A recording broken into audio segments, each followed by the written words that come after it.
வாழ்க வையகம், வாழ்க வையகம், வாழ்க வளமுடன். குரு வணக்கம். அறிவேதான் தெய்வம் என்றார் தாய்மானார். அகத்ததுதான் மெய்ப்பொருள் என்று எடுத்துக்காட்டி அறிவதனை அறிவித்தார் திருவள்ளுவர்.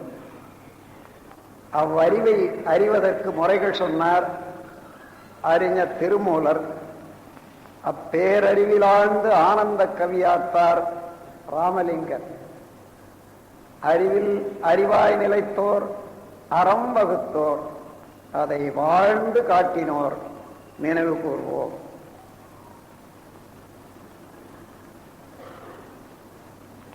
மதிப்புக்குரிய தலைவர் அவர்களே, இங்கு குழுமி இருக்கும் அறிஞர் பெருமக்களே, தாய்மார்களே, நண்பர்களே, அறிவை அறியும் அகத்தவமாகிய குண்டலினி யோகம் பயின்று வரும் பயிற்சியாளர்களே, அருள்நிதியர்களே, இந்த இனிய மாலை வேளையில நீங்கள் அனைவரும் இங்கு ஒருங்கே கூடியிருக்கக்கூடிய காட்சி மிக்க இனிமையாக இருக்கிறது, மகிழ்ச்சியாக இருக்கிறது. பல நாட்கள், பல ஆண்டு இந்த பதிவு, இந்த காட்சி உள்ளத்திலே நிலைத்திருக்கக்கூடியது. இதற்கு ஏற்பாடு செய்த அன்பர்கள் அனைவருக்கும் எனது மகிழ்ச்சியும் வாழ்த்தையும் தெரிவித்துக் கொள்கிறேன். இன்று வேதாந்தமும் சித்தாந்தமும் என்ற தலைப்பில் உரையாற்ற வேண்டும் என்பது அன்பர்கள் பணித்துள்ளது. இது எவ்வளவு அவசியம் என்றது நாம் இந்த சிந்தனைக்கு எடுத்துக்கொண்டு ஆராய்ந்த போதுதான் தெரியும். அதனுடைய கருத்து தெரியாமலே வேதாந்தத்தையும் சித்தாந்தத்தையும் பொருளா வைத்துக் கொண்டு சர்ச்சைகள் நடப்பதை பார்க்கிறோம். உண்மையிலேயே இரண்டுமே இறைநிலை தெளிவு, வாழ்க்கை தெளிவுதானே தவிர வேற ஒண்ணும் இல்லை. உள்ளது உணர்தல், நல்லது செய்தல், அல்லவை விடுதல். இது மனித வாழ்வுக்கு தேவையான ஒரு பயிற்சி முறை. அந்த உள்ளதை உணர்தல் என்ற போது நமக்கு என்ன அமைப்பு இதுவரையில இயற்கையாக ஏற்பட்டிருக்கிறது, இந்த சமுதாயம் எப்படி அமைந்திருக்கிறது, உலகம் எப்படி அமைந்திருக்கிறது, இந்த பிரபஞ்ச நிகழ்ச்சிகள் எல்லாம் எவ்வாறு நடந்து கொண்டிருக்கின்றது, இதெல்லாம் இப்படி உணரும் போது இயற்கையை உணர்வது என்று வைத்துக் கொள்ளுங்கள். அதுதான் உள்ளதை உணர்தல். அப்படி உணர்ந்து கொண்டால்தான் இருளிலே இருக்கக்கூடிய அறிவு வெளிச்சத்தில் வர்ற போது விரிவு அடையாது. அந்த விரிவில் என்ன என்ன நலம் பெறலாம் இத்தகைய இயற்கை அமைப்பை வைத்துக்கொண்டு இந்த சமுதாயத்தில் என்பதை தெரிந்து நல்லதே செய்வது. நல்லது என்று சொன்னாலே மனிதன் என்ன நோக்கத்துக்காக பிறந்திருக்கிறானோ இயற்கை அமைப்பின் கீழே அதற்கு முரண்படாத உணர்ந்து செயலாற்றி இன்பம் துய்த்து அறிவின் முழுமை பெற்று அமைதி பெறுவது என்றதுதான். அதான் நல்லது செய்தல். நட்டம் இல்லை, துன்பம் இல்லை, பிணக்கில்லை. அது அல்லாதவற்றையெல்லாம் களைந்து விட வேண்டும். அதற்காக எந்த முயற்சியும் செய்ய வேண்டியதே இல்லை. ஏனென்றால் நல்லது செய்யும் போதே அல்லவை தானாக விலை கொள்ளும். ஆனாலும் நல்லது செய்யறவருடைய நோக்கம் என்ன என்ற போது அது நல்லதல்லாதவை விலகிவிட வேண்டும் என்றது உள்நோக்கமாகவும் இருக்கிறதுனால அதை சேர்த்துக் கொள்றோம். வேதாந்தம் என்றால் என்ன என்று சிந்தனைக்கு எடுத்துக் கொள்ளுங்கள்.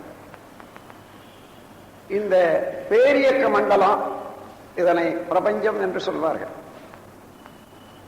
நாம் எத்தனையோ கோடி நட்சத்திரங்களை பார்க்கிறோம். ஒவ்வொரு நட்சத்திரமும் ஒரு சூரியன் தான். அந்த சூரியன்கள்ல பல நம்ம உலகம் சுற்றி வரக்கூடிய சூரியனை விட பெரிய பெரிய சூரியன்கள் எல்லாம் நட்சத்திரங்களாகவே நாம் எடுத்துக்கொண்டிருக்கிறோம். ஏன்னா தொலைவில் இருந்து பார்க்கிற போது அது சின்னதா தெரியும். அப்படி இந்த பேரியக்க மண்டலம் முழுமையும் அது எப்படி இயங்கிக் கொண்டிருக்கிறது என்ற அளவுக்கு மனம் விரிந்து அந்த உண்மையை உணர்ற போது இந்த ஜென்மம் எடுத்ததே ஒரு பெரிய புண்ணியம் என்றதுதான் தெரியும். இவ்வளவு பெரிய ஒரு அற்புத காட்சியை காண்றதுக்குரிய கண்களும் அறியறதுக்கு வேண்டிய அறிவும் இயற்கை அமைப்பில் கிடைச்சிருக்கிறது என்ற மகிழ்ச்சியில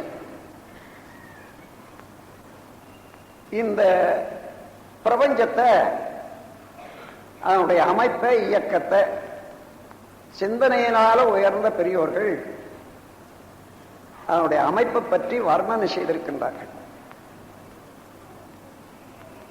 பார்க்க பொருளெல்லாம் பருப்பொருட்கள். அதை சான்ஸ்கிரிட்ல பிருத்திவி என்று சொல்வார்கள். பிருத்திவி, அப்பு, தேயு, வாயு, ஆகாசம் என்று இந்த பேரியக்க மண்டலத்தை முழுமையும் 5 பகுதிகளாக பிரிச்சுட்டாங்க. 5 பூதங்கள் என்று சொல்லுவாங்க, பஞ்சபூதங்கள் என்று சொல்வது. பூதம்னா பௌதீக நிலைகளை தனித்தனியாக பிரித்து பேசுவதனால பௌதீகம் என்ற வார்த்தை பௌதம் என்று, பூதம் என்று சொல்றது. நாம குழந்தைகளுக்கெல்லாம் கதை சொல்லும் போது பூதம்னா வேறு விதமான பயம் காட்டுற மாதிரி ஒரு கருத்தை சொல்லுவோம். இப்போ உண்மையாக பஞ்சபூதம் என்றது என்ன தெரியாதவங்களெல்லாம் அந்த பூதம்னு சொல்லும் போதே அதுதான் மனசுல வரும். அதல்ல, பௌதீக பிரிவுகள் பிரபஞ்சத்துல கெட்டிப்பொருள், நீர்பொருள், வெப்பம், காற்று, உயிர். இந்த 5 இருக்கிறதால அந்த உயிர் என்பதுதான் விண் என்று கூறுவது. சான்ஸ்கிரிட்ல ஆகாசம் என்று சொல்வார்கள்.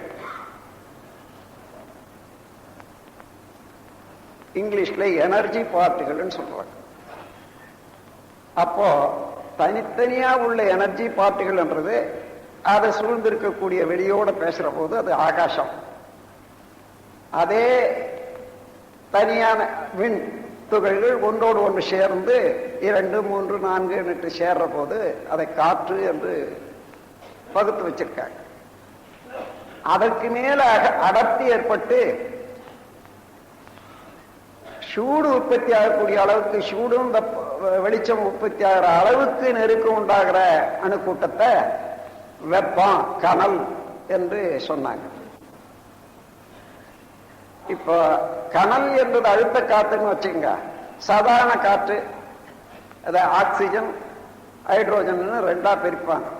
இந்த 2 காற்றும் ஒன்னா சேர்ந்து ஒன்றுக்கு உள்ள இடைவெளியை இன்னொன்று நிரப்பி ஒரு கோவை உண்டாச்சுன்னா அதான் தண்ணி, லிக்விட். அதற்கு மேல அந்த தண்ணியில இருந்தே இன்னும் அணுக்கள் அழுத்தமாக பெற்று ஒரு பருப்பொருளாக மாசஸ்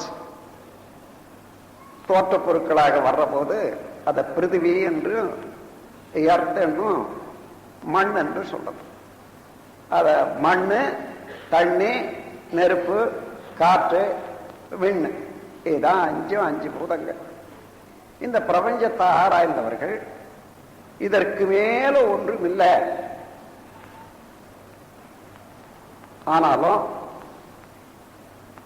இதுக்கு ஒவ்வொரு பௌதீக பிரிவுல இருந்து ஒவ்வொரு விளைவுகள் வருது.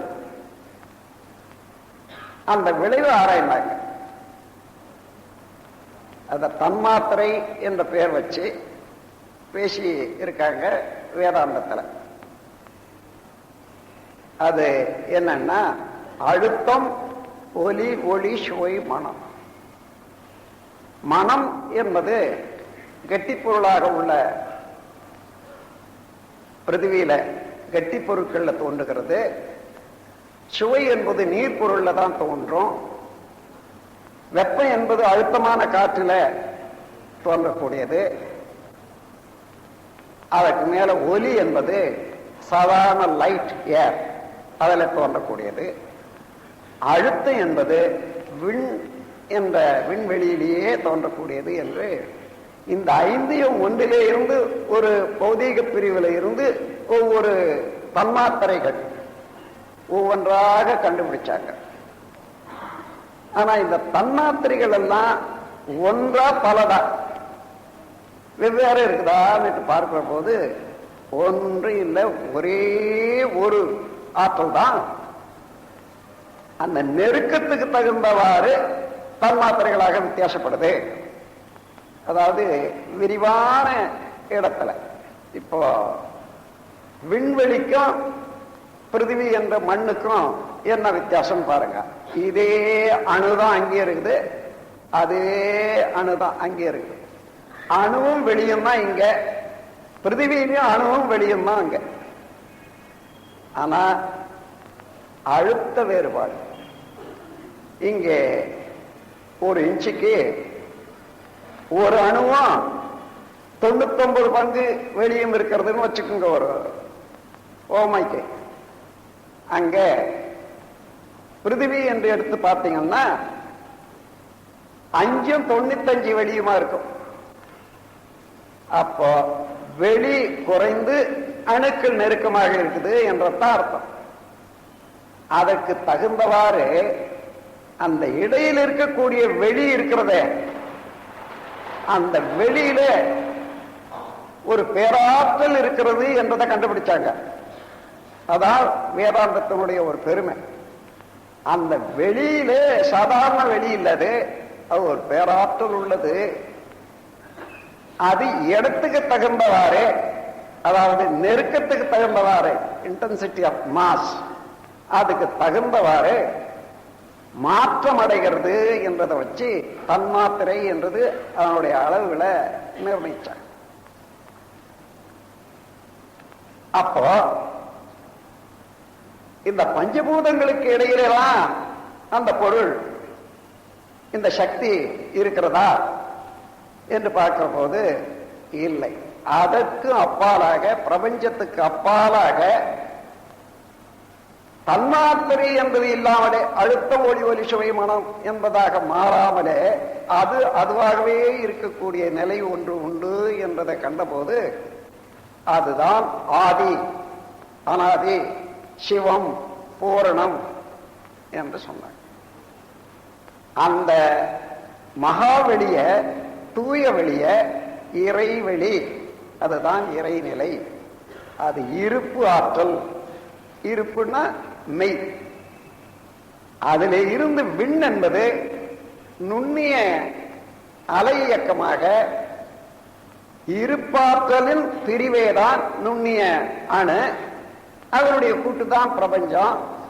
அப்படி தன்னிலே இருந்து பிறந்த இந்த சக்தி என்று சொல்லக்கூடிய அணுவுக்கு, பரமாணுக்கு, அதனுடைய இயக்க, அதாவது தெளிவுக்கு தகுந்தவாறு அவர்களுக்கு மத்தியில இதே பரம் அல்ல சிவம் என்றது இருந்து கொண்டு அழுத்தமா, ஒளியா, ஒலியா, சுவையா, மனமாக மாறிக்கொண்டிருக்கிறது என்றது 5 தத்துவங்களை கண்டுபிடிச்சாங்க. அப்போ இத ஔவை குரல்ல 2 வரி உள்ள குரல்கள், அதுல அந்த அம்மையார் ரொம்ப தெளிவா விளக்கியிருக்காங்க. பரமாய சக்தியுள் பஞ்சமாபூதம் தரம் மாறி தோன்றும் பிறப்பு. தரம் மாறின்றத கவனிங்க.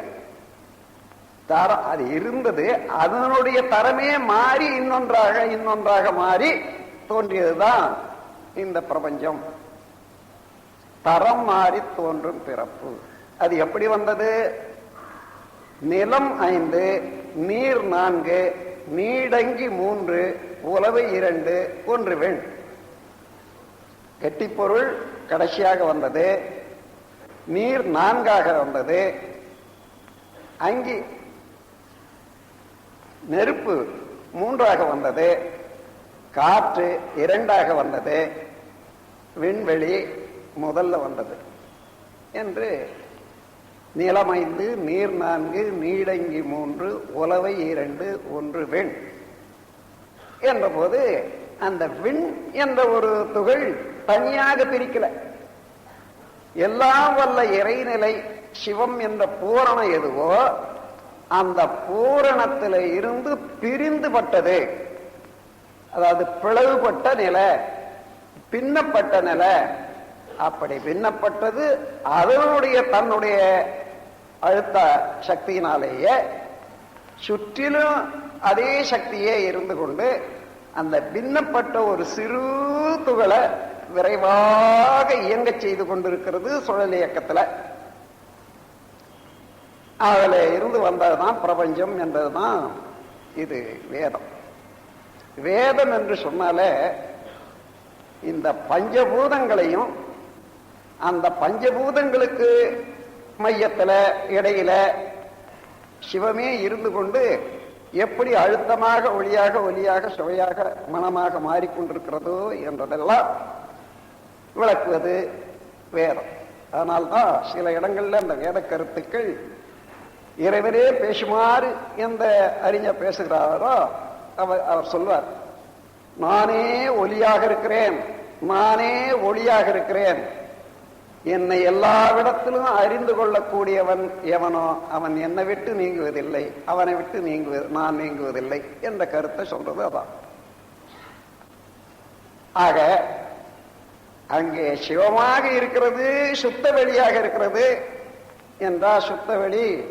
இப்பொழுது நமக்கு உடனே ஒரு சந்தேகம், சுத்த வெளியில இருந்து எப்படி அணு பிறக்கும்? ஒன்றுமில்லாதது அல்லவாது. அந்த கணக்கு போடுற போதே தப்பு தான். ஒரு அன்பர் இந்த சைபருக்கும் 1க்கும் உள்ள வித்தியாசத்தை பத்தி என்னோட விவாதிச்சிருந்தார். நான் சொன்னேன், சைபர்ன்றது எந்த பொருளும் தோன்றாத முன்னே எல்லாவற்றையும் அடக்கமாக வைத்துக் கொண்டதுதான் சைபர், 0. அதற்கும் நீங்க 1க்கும் ஒரு இணைப்பை கொடுக்க முடியாதுன்னு. இல்ல 1 பிரிச்சுக்கிட்டே போனோம்னா எந்த இடத்துல அது பிரிக்க முடியாத அளவுக்கு போதா அதுதான் 0 என்ன சொல்றாரு. சரி, அப்படி எங்க பிரிக்க முடியாத விட்டீங்களா? அதையே மீண்டும் கூட்டிக் கொண்டே வந்தா என்னான்னு கேட்டேன். 1 வந்துடும். அப்ப அது சைபர் என்று எப்படி சொல்றது? முடியாது.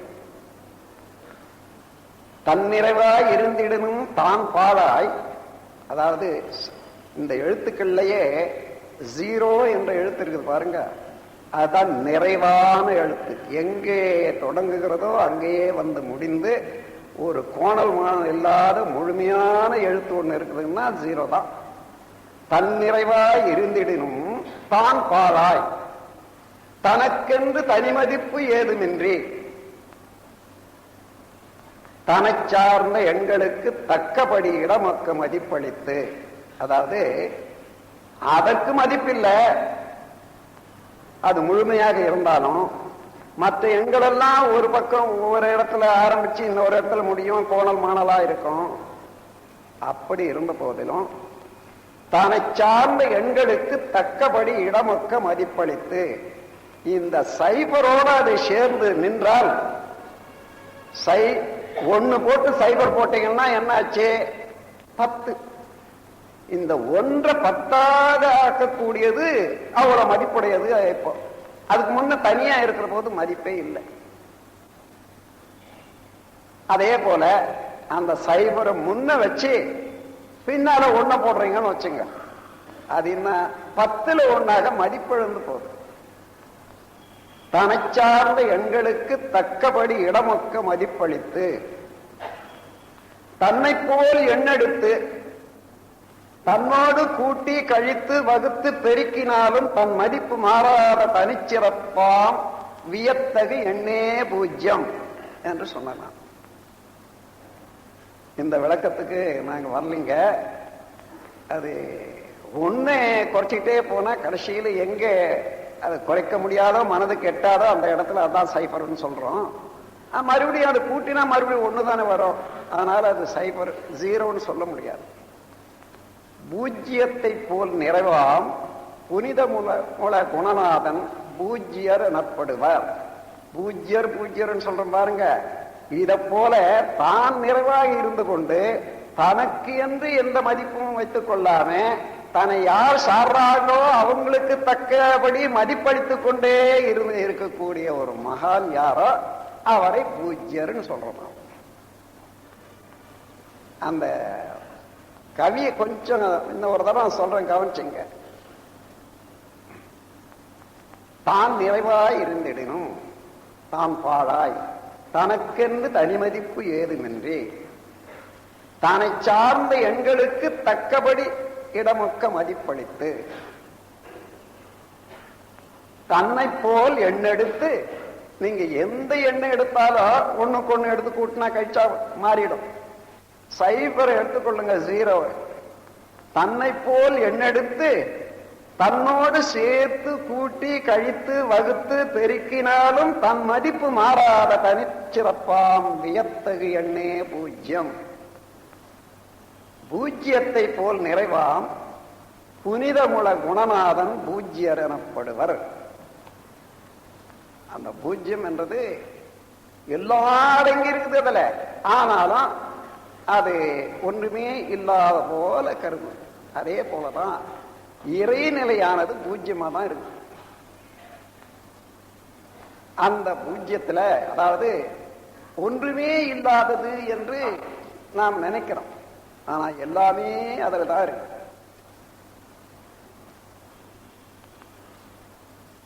இப்போ அது ஒன்றுமில்லாத போனாலும் வேக்கும்னு சொல்றாங்க, சூன்யம்னு சொல்றாங்க இல்லையா? அப்ப என்ன நமக்கு மனதுக்கு சூன்யம்னா ஒண்ணும் இல்லைன்னு நினைக்கிறோம்.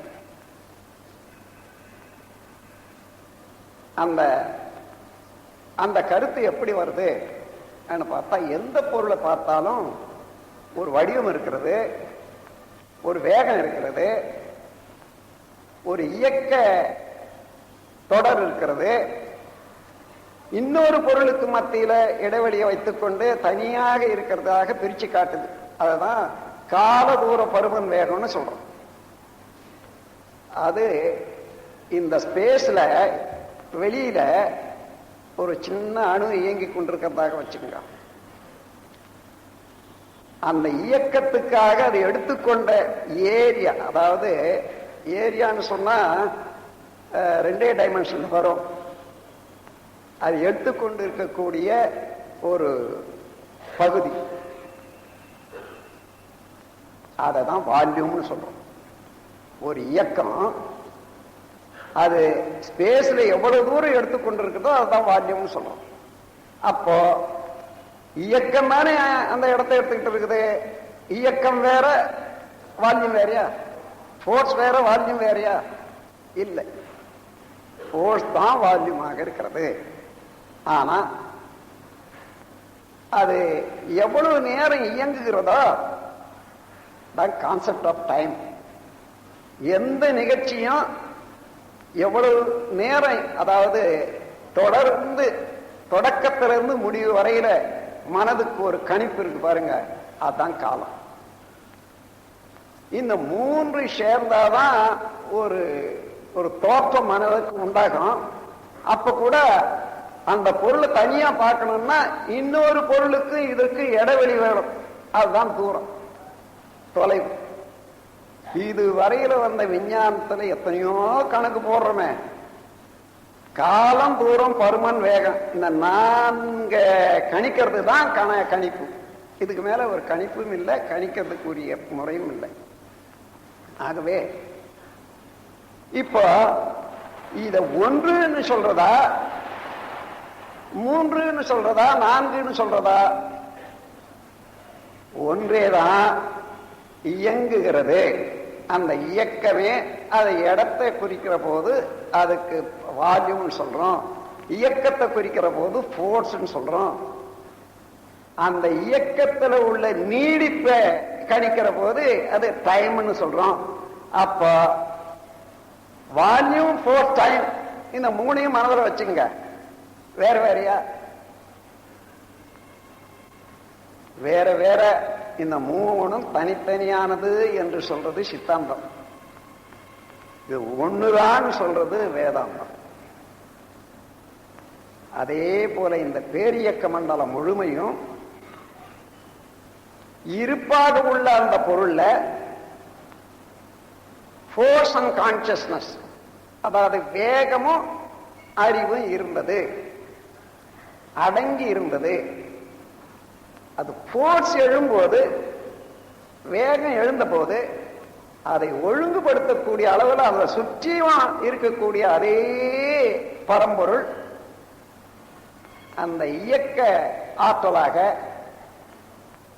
ஃபங்க்ஷனல் ஆர்டர், இயக்க நியதியாக ஒவ்வொரு பொருளையும் அணுவில இருந்து அந்த வரையில எல்லா பொருளையும் இயக்க நியதியாக அமைத்துக் கொள்ளுகிறது. அதுக்கு பேர் அறிவு. அப்போ ஃபோர்ஸ் அண்ட் கான்சியஸ்னஸ் என்றது அது கேரக்டராக இருந்தது. அது இருந்தது, ஆனா தெரியல. இருந்தது தெரியாது இருக்கிறதுனால ஒண்ணுதான் இருந்தது என்று பேசுவது, அந்த ஒன்னிலிருந்து அதுக்கப்புறம் 5ஆக பிரிஞ்சது என்று பேசுவது வேதாந்தம். அந்த ஒன்றையே 3ஆக்கி கொண்டு இருப்பு, இயக்கம், விளைவுகள் என்று எடுத்த போது அந்த 3ஐயும் அங்கே இருந்ததுதான், ஆதியிலே இருந்தது. 3 இருந்தது. அது ஒன்றும் தப்பே இல்லை. புரிஞ்சுக்கிறது தான் வித்தியாசமே தவிர 3 இருந்தது என்ற போது பதி, பசு, பாசம் என்று 3ஆக்கினாங்க. அந்த விளக்கத்தை தான் இப்ப நான் சொல்ல போறேன் உங்களுக்கு. இந்த பதி, பசு, பாசம் எல்லாம் எவ்வளோ நாளா பேசிட்டு வரோம். ஆனா அது ஸ்லேடையாக இருந்தே தவிர அதுக்கு அர்த்தம் நமக்கு தெரியுதா? பசுன்னா 4 காலுடையது, வாலு, அது எல்லாம் இருக்குது, அதான் தெரியும் நமக்கு. பதி, பசு, பாசம் இதற்கு பிற்காலத்துல தத்துவ ஞானத்தை வேதாந்தத்தின் மூலமாக உணர்ந்த பெரியவர்கள் பிற்காலத்தில் அதை பத்தி ரொம்ப ஆராயறாங்க. இதுல பரம் இருக்கிறது வேதாந்தத்துல, விண் முதல் கொண்டு 5 இருக்கிறது, பஞ்ச தன்மாத்திரைகள் உள்ளன. இந்த பஞ்சபூதங்களும் சேர்ந்து வந்த உயிர் உடல்ல 5 புலன்கள் உள்ளன, 5 கருவிகள் உள்ளன. இப்படி எல்லாம் சொல்றது சரி.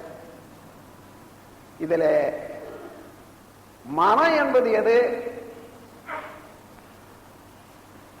என்றதை விட்டு விட்டார்கள் என்று தெரிந்த ஞானிகள், பிற்காலத்தில் வந்தவர்கள் மனதை அறிய ஆரம்பிச்சாங்க. மனம் என்பது என்ன? அப்போ மனதை அறிய நிற்கிற போதே மனம் அப்பதான் அடங்கும். மனதை கொண்டு எதை அறிய நினைந்தாலும் ஓடிக்கொண்டுதான் இருக்கும். அந்தந்த பொருளாக வடிவம் எடுத்து சலனப்பட்டு கொண்டுதான் இருக்கும். ஆனா மனம் மனதை நாடும் போதுதான் மனம் நிலைக்க முடியும். அதை கண்டவர்கள் அதையே நிலைச்சு நிலைச்சு அது எப்படி ஓடுது எங்க போகுது என்பதெல்லாம் பார்த்து எங்க இருந்து வருதுன்னு கண்டுபிடிச்சாங்க பாருங்க. அதுவே அவர்களுக்கு உள்நோக்கி செய்யக்கூடிய அகத்தவமாக அமைந்தது. அப்படி கண்டுபிடித்த போது இந்த உடலுக்குள்ளாக உயிர் என்பது, விண் என்பது உயிர் சக்தியாக இயங்கிக் கொண்டிருக்கிறது. அதை சித்தாகாசம்னு சொல்லுவாங்க, நாம் விண்ணுன்னு சொல்றோம், ஆகாசம்னு சொல்றோம். அந்த உயிர் சக்தியில இருந்து படக்கு நிலை எய்தி இயங்கிக் கொண்டிருக்கிறது மனம். இது ஒரு அலைன்னு கண்டுபிடிச்சாங்க. எப்பொழுதும் எந்தெந்த பொருள் வடிவம் எடுக்கிறது, குணமாக மாறுறது, அதையே பதிவு செய்யறது, அதுவே திருப்பி பிரதிபலிக்கிறது என்பது மனதை பற்றிய விளையாட்டை கண்டாங்க. அதன் பிறகு அந்த மனதனுடைய அடித்தளம் தான் என்ன, எங்க இருக்குது என்ற போது அவ்வளவு காலம் ஊன்றி ஒருவர் விட்டதை இன்னொருவர் தொடர்ந்து மகான்கள், அகத்தவன் செய்த பெரியார்கள் அந்த உயிரையே உணர்ந்தாங்க. எவ்வளவு இருக்கிறது அந்த உயிர், அது எப்படி இயங்குகிறது என்று கண்டுபிடிக்கிற போது அந்த உயிரினுடைய அளவை எடுத்து கூறியிருக்காங்க. அனுமானத்துக்கு அவங்க அளந்து ஏதாவது வச்சு அளக்கிறதுக்கு, ஏன்னா அதுக்கு ஒரு கருவி இருக்குதா, அதுக்கு ஒரு ஓமை பொருள் இருக்குதா, இல்லை. ஆனா மனித மனதுக்கு ஒரு கருத்தை கொடுத்திருக்காங்க. ஒரு பசுவினுடைய ரோமத்தை எடுத்து அது கனம் எவ்வளவு இருக்குதோ அதே அளவு நீளம் வச்சு வெட்டி கொள்ளுங்க. ஒரு துண்டு எடுத்து வச்சு அதை 1,00,000 கூறு போடுங்க. மீண்டும் அதை அதிலே ஒரு துண்டு எடுத்து 1,00,000 கூறு போட்டால் என்ன பருமன் உங்களுக்கு கிடைக்குமோ அந்த பருமன் அளவுதான் உயிரினுடைய வால்யூம், பருமன் என்பதை இப்போ குண்டலினி யோகத்துல பயின்று வரவங்களெல்லாம் மன அடங்கி எங்க கொண்டு போய் வைக்கிறீங்க, உயிர் மேலதான் வைக்கிறீங்க. என்ன அந்த உயிர் சக்தி எப்படி இருக்கிறது என்று பார்த்தா ஒரு லேசான அலையாக சுழன்று கொண்டிருக்கிறது. நான் மொத்தத்துல பார்க்கிற வரைக்கும் இது வரைக்கும் உங்களுக்கு அனுபவம் வந்திருக்கு. இன்னும் ஊன்றி ஆராய்ச்சியோட செய்தோமானா ஒடுங்கி இருந்த ஒவ்வொரு துகளும் அது இயங்கிறது தெரியும். இவ்வளவும் பிரத்யட்சமா தன்னுடைய அனுபவமாக தானே உணர்ற போதுதான் அதனுடைய நுண்மை தெரியும். அப்படி தெரிகிற போது அது சுழண்டு கொண்டே இருக்குது. அதனாலதான் வேகமாக சுழண்டு கொண்டே இருக்கிறது ஒண்ணு, நுண்ணிய அளவு உடையதாக இருக்கிறது ஒண்ணு. இதனாலதான் விஞ்ஞானத்துக்கு எட்டாது, விஞ்ஞானத்தால கண்டுபிடிக்க முடியாது. அந்த விரைவாக சுழண்டு கொண்டிருப்பதனாலேயும் மிக மிக நுண்ணியதாக இருப்பதனாலையும் அத புலன்களுக்கு எட்டாது. புலன்களை பல மடங்கு புலன்களுடைய ஆற்றலை விருத்தி செய்து காட்டக்கூடிய கருவிகளாலேயும் கண்டுபிடிக்க முடியாது போயிட்டு. இதே போல அந்த உயிரை பற்றி வேதாந்தத்தில் விளக்கம் இருக்கிறதா என்றால் இல்லை. அவங்க தெரியாதா? தெரியும். தெரிந்தாலும் விளக்குவது எதை கொண்டு விளக்குவது?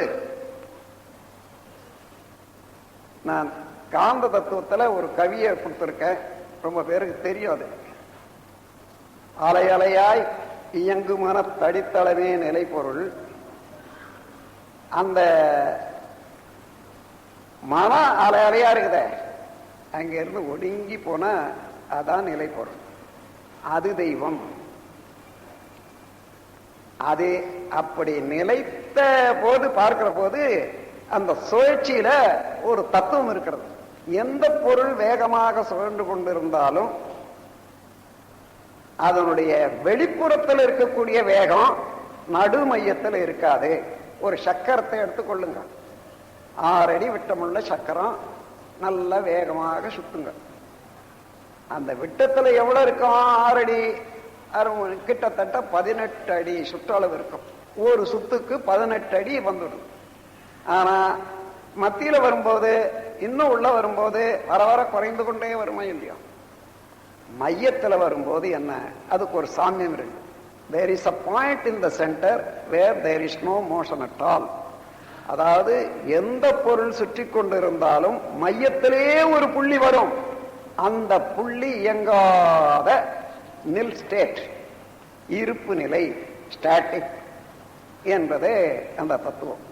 அப்போ அந்த புள்ளி என்ன என்பதை அந்த புள்ளி வரைக்கும் போகக்கூடிய அறிவுக்கு நுணுகி ஆராய்ந்த போது அந்த புள்ளி என்பது இருப்பு நிலையாக, இறைவெளியாக, ஒன்றுமே அதனுடைய உருவமற்றதாக இருக்கிறதை கண்டுபிடிச்சாங்க. அதோட மனம் லயமாகிற போது மனம் இல்லை. மனம் இல்லை, ஆனா அங்க அந்த புள்ளி இருக்குது, அறிவுதான் இருக்குது. மறுபடியும் பார்க்கிறாங்க, அதுல இருந்து ஒரு அலை வருது, அந்த அலையில அசையுது, அதான் மனம். அப்போ அறிவினுடைய படர்க்க நிலை மனம். அறிவு என்பது இருப்பு நிலை. அது எங்கே இருக்கிறது? உயிர் மையத்திலே இருக்கிறது இருப்பு நிலை என்பதை கண்டபோது அந்த சித்தர்கள் வரிசையில வந்த மகான் திருவள்ளுவர் அந்த உயிரை, அதாவது மெய்ப்பொருளை பற்றி விளக்கிற போது, ஐயப்படாது அகத்தது உணர்வானை தெய்வத்தோடு ஒப்பக்குழல் என்று சொன்னார். சந்தேகமே இல்லாத அவனுடைய உள்ளத்துக்கு உட்பொருளை உணர்ந்து கொண்டானே ஆனால் அவன்தான் தெய்வம், அவன் தெய்வமாகவே கருதலாம். ஏன்னா இந்த மனம் எந்த பொருளை பார்க்கிறதோ கணிக்கிறதோ அதுவாக ஆகிதான் கணிக்கும். அப்ப இங்க இறைநிலையே உணர்ந்த மனம், இறைநிலையாகவே ஆன மனம், அது என்ன நிலை? இறைவன். அப்போ அலையிலே மனம், நிலையிலே இறைவன் என்பதை கண்டுபிடிச்சாங்க. அதன் பிறகு அந்த பரமாணுவுக்கு இந்த பக்கம் அந்த பக்கம் இருக்கிறது என்ன? இறைவெளி தானே, சொத்த வெளி தானே. அது எதோட கலந்துருக்குது? பேரியக்க மண்டலம் முழுக்க உள்ள வெளியோடு. அந்த வெளி எங்க இருக்குது? அதற்கு அப்பாறாக உள்ள தூய வெளியோட கலந்திருக்கும். அப்போ அண்டத்தில் கடவுளாய் அழைக்கப்படுபவன் பிண்டத்தில் உயிரென பேசப்படுகிறான். அங்கே இறைவனாக இருக்கக்கூடிய, இறைவன் என்று சொல்லக்கூடிய அந்த பரம்பொருள், சிவம், பூரணம், பிரம்மம் என்ற ஒரு பெரும் பொருள் எதுவோ அதுவேதான் இங்கே உயிருக்குள்ளாக அறிவாக இருக்கிறது. அந்த உயிரினுடைய அலை, அந்த சுழல் அலையில வரக்கூடிய அலை இருப்பு நிலையோடு சேர்ற போது காந்தமாக, ஜீவகாந்தமாக மாறுகிறது. அந்த காந்தத்திலே அலையாக இயங்கிறது தான் மனம். அத அழுத்தம், ஒளி, ஒலி, சுவை, மனம் இவைகளாக இயங்கிக் கொண்டிருக்கக்கூடிய இந்த உடலுக்குள்ளாக அதே காந்தம் புலன்கள் மூலமாக வெளியேற போது தனக்கும் அந்த பொருளுக்கும் உள்ள ஏற்றத்தாழ்வே தான் உணர்வு. ஆகவே அதுதான் பஞ்சமன்மாத்திரை. எந்த பொருளை நாம் பார்த்தாலும் அந்த அளவுக்கு உயர்றோம், அந்த அளவுக்கு தாழ்ந்த உணர்வு கிடையாது, உயர்ந்தாதான் உணர்வு கிடைக்கும். எனவே இந்த மனதை பற்றி ஆராய்ந்தவர்கள் இது ஜீவகாந்த சக்தி அலை மனமாக இருக்கிறது. பல எத்தனை கோடி கோடி கோடி கோடி எண்ணங்களாக, உருவங்களாக எடுக்கக்கூடியது. அதனுடைய அடிப்படையே உயிர் என்பது, சித்தம் என்பதும் உயிர் என்பதும் ஒண்ணுதான். சித்து என்றால் இயக்கம். அந்த இயக்கத்துக்கு மையத்தில் இருப்பதனாலே, உட்பொருளாக இருக்கிறதுனால சித்தம் என்று சொன்னாலே உயிர் தான். அதற்கு மேலாக மூலத்தை கண்டுபிடிக்கிற போது இறைவெளியினுடைய பகுதி தான் சித்தம், வெண் என்ற போது இறைவெளி ஒன்று, அதனுடைய இயக்கம் ஒன்று, அதிலே இருந்து வந்த காந்த களம் அலையாக இருப்பது பல பல. அதை பதி என்றும், அதாவது அதில் இருந்து உற்பத்தியான உயிரை பசு என்றும், காந்த ஆற்றல பாசம் என்றும் கூறி இது எண்ணிறந்தது பல பல. ஆக சத்து சித்து ஆனந்தம்னு சொன்னாங்க. சத்தாக உள்ளது என்றால் இருப்பாக உள்ளது, எல்லாவற்றையும் அடக்கமாக உள்ளது. சித்து என்றால் அது இயங்கிக் கொண்டிருப்பது. சித்து உயிர் விண், அதிலே இருந்து வரக்கூடிய விரிவு அலை சத்து என்ற பொருளோடு சேர்ற போது அது காந்தமாகி அழுத்தம் ஒளி ஒளி சுவை மனம், மனம் என்பது உயிர்ல. ஆக 6 விதமான இயக்கங்களாக பிரபஞ்சம் இருக்கிறது என்ற கண்டுபிடித்தவர்கள் சித்தர்கள். அதனால சித்தர்கள் என்ற வார்த்தையே சித்து என்ற உயிரை கண்டுபிடிச்சதுனால அவங்களுக்கு சித்தர்கள் சொல்றாங்க. அந்த சித்து என்ற உயிருக்கு மூலமாக சிவன் என்றதை கண்டுபிடிச்சதுனால சித்தாந்தம்னு பேர் வந்தது. அதுக்கு அங்கே வேதம் என்று சொன்னா பஞ்சபூதங்களை பற்றியும் அதனுடைய அமைப்பை பற்றியும் உணர்த்துவது வேதம், விளக்குவது. அதற்கு முடிவான பொருள் பரம்பொருள் தான் என்று கூறும்போது அது வேதத்துக்கு அந்தமாக உள்ளது மெய்ப்பொருள் என்பது கூறும்போது வேதாந்தம். இங்கே சித்தத்துக்கு முடிவான சிவனை கண்ட ஒரு நிலையில இது சித்தாந்தம் சொன்னாங்க. இப்ப ரெண்டையும் நீங்க தெரிஞ்சுக்கிட்டீங்களே, ரெண்டும் வேற வேறையா? இது ஒரு காலத்துல ஒரு கூட்டு மகான்களுடைய தொடர் நிகழ்ச்சியாக கண்டுபிடிச்சது. அதன் பிறகு நீண்ட காலம் பொறுத்து சித்தாந்தம் வந்தது. வேதாந்தம் முன்ன வந்தது, சித்தாந்தம் பின்னால வந்த சித்தாந்தம் என்ன? இந்த மூன்றும் ஆதியில அப்படியேதான் இருந்ததுன்னு இவங்களுக்கு தெரியாது. ஒன்றிலே இருந்து இன்னொன்றாக பரிணாமம் அடையக்கூடிய பரிணாமத்தை தெரியாதனால இது மூன்று அங்க இருந்துதான் வந்திருக்கணும், இல்லாத வராது என்றது. ஏன்னு கேளுங்க. அந்த சர்வ வல்லமை உடையது சுத்தவெளி என்றத இந்த சித்தாந்திகள் அவ்வளவு சீக்கிரமாக கணிக்க முடியாதனால மூன்றும் இருந்தது, ஒண்ணுல இருந்து ஒண்ணு வர முடியாது என்றது உங்களுடைய கருத்து. ஆனா இந்த காலத்துல உங்களுக்கு நான் சொல்றேன், சுத்தவெளி என்பது ஒன்றுமே இல்லையானால் அதுக்கு என்ன என்ன பேர் வச்சிருக்காங்கன்னு பாருங்க. எல்லாம் வல்ல முழுமுதற் பொருள், பூரணம், சிவம், ஆதி அனாதி, எங்கும் நிறைந்த பொருள்.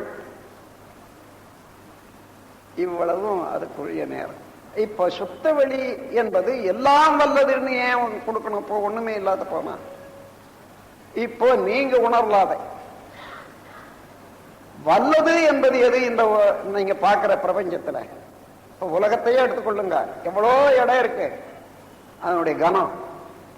ஆனா மற்ற கோள்களோடு சேர்த்து பார்த்தா எவ்வளவு இருக்கும், சூரியனோடு சேர்த்து பார்த்தா எவ்வளவு இருக்கும், இது போல கோடிக்கணக்கான கேலக்சிஸ் எல்லாம் சேர்ந்தா எவ்வளவு இடம் இருக்கும், ஒன்னு ஒன்னும் வலு பாருங்க. அவ்வளவு எங்கே இயங்கிக் கொண்டிருக்கின்றனன்னு பாத்தீங்கன்னா, இந்த சுத்தவெளி என்று எதுவுமே ஒண்ணுமே இல்லைன்னு நினைக்கிறோமே, அந்த சுத்த வெளியில லேசாக மிதந்து கொண்டே உருண்டு கொண்டு இயங்கிக் கொண்டு இருக்கின்றன என்ற உண்மை சாதாரண மனிதனும் மறுக்க முடியாது, விஞ்ஞானிகளும் மறுக்க முடியாது.